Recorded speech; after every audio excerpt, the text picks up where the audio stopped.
Salutare tuturor, eu sunt Navi și astăzi vă voi arăta cum să vă trageți, cum să jucați, adică Sleeping Dogs pe telefon. Bun, intrați pe magazin Play și aveți nevoie de Load Game. Intrați la ea. Bun. Așa. O duceți la Setting sau o duceți la Select Server. Duceți la Speed Test și apăsați la Speed All. Ok. Și așteptați, acum o să pun pauză.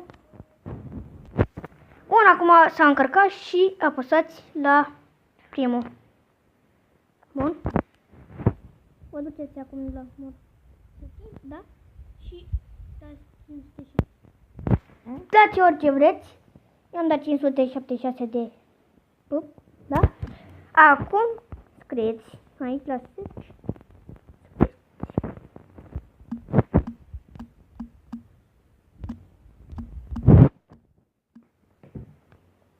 Bun. Am dat. Start game.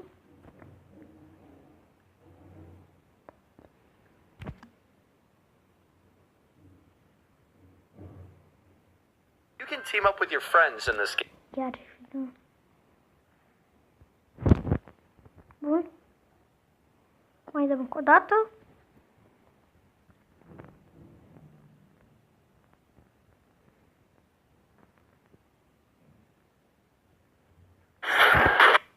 Mai dăm încă o dată.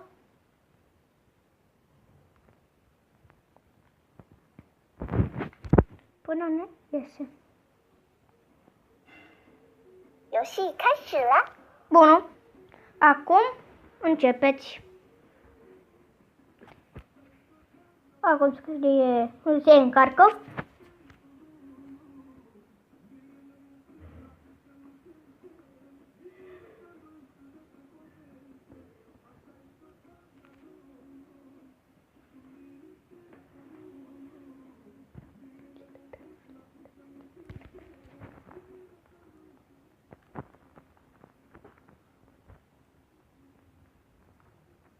Mai așteptăm un pic.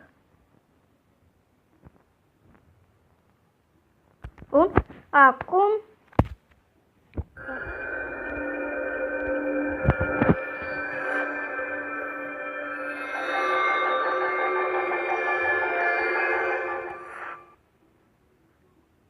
bun, acum se întâmplă. Acum apăsați A. O dată.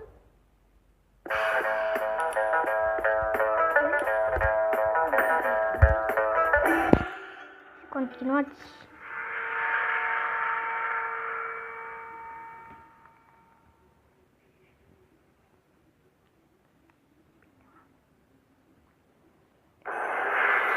Gyeongsi, terror of the Far East, tormented in the underworld for thousands of years. Hey, buddy, don't let him get away! I'll try to head him off.